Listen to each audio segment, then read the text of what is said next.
Hey basketball players, my name is Basketball Coach Allen, and today I'm going to talk to you about different tactics that you can do if you want to become a really great center in basketball. So let's just get down to it. Some of the best centers in basketball were Shaq, Patrick Ewing. They were dominant low post players. Then there was players more like Marc Gasol who can stretch it out to the three-point line and still dominate in the low post, as we can see when he plays against the Philadelphia 76ers. But what I'm talking about today is some of the tactics that you can use to become a better center.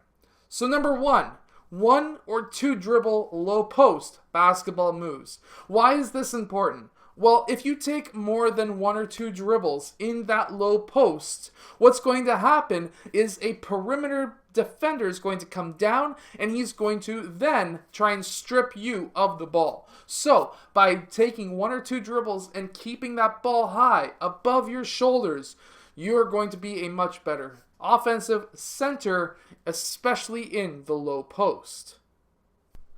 Next is rebounding and boxing out. Rebounding and boxing out are ridiculously important in basketball for every position, as we can hear from Kawhi Leonard himself, who says, "Board man gets paid."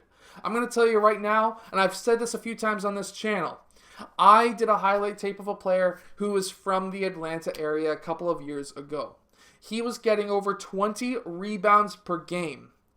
He was only getting single digits on points. He was getting maybe 5 to 6 assists a game, but he was getting over 20 rebounds a game. That's ridiculous. He got a D1 scholarship mainly just to get rebounds. That is insane. By the way, if you need a highlight tape, go check out a link in the description below. That I'm here to help you get a scholarship. But anyways, if you can get rebounds, you're going to go extremely far and get huge amounts of scholarship offers and possibly even go pro.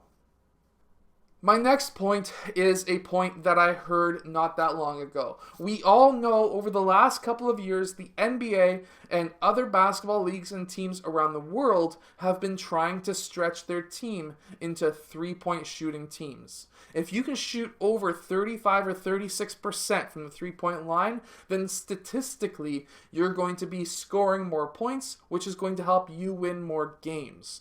Now, centers are not immune to this. If you are a center or you want to become a center in the future, or you are currently a grade 12 who is 6'11" or 6'10" or 7 feet tall, who is trying to get a scholarship and you're a true center, make sure to learn how to shoot. The reason for this is I was at a coach's open house and Nick Nurse was mentioning that he wants every single player to be able to shoot threes.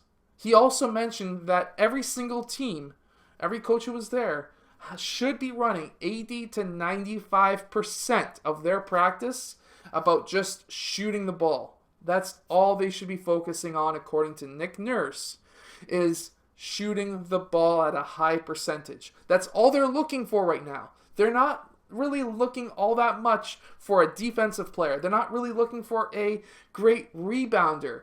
They're looking for a great shooter. However, if you've got great rebounding skills, you've got great defensive skills, and now you've added on the ability to shoot the three-point shot, you are now becoming one of the most deadliest players in basketball. So keep that in mind. If you're a center who's 6'10", 7 feet tall, or in that center range, and you go and shoot that shot, your reach is also much higher than what most players can even jump to block your shot. So you're going to be like a Kevin Durant who just barely gets his shot blocked. Also, as you may have already noticed, most teams are going over to a 4-out, 1-in offense or a 5-out offense. This is a tactic that's going to allow them to get more shots. But as a center, you really need to work on a few things because of this. Number one, when you're rebounding, you need to learn how to crash the boards and how to read the ball when it's going towards the rim, to know where that ball is going to bounce off, so you know to get to that location when you've got somebody else shooting the ball. However, what else does this mean? This means that if you're running a 4-out, 1-in offense, you have one post player, it's going to be the center. You as the center is probably also going to be most likely playing the high post.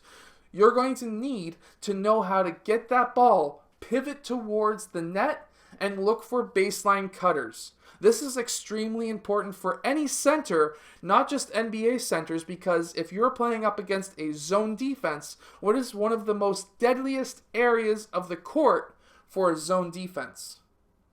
When the ball is in the high post.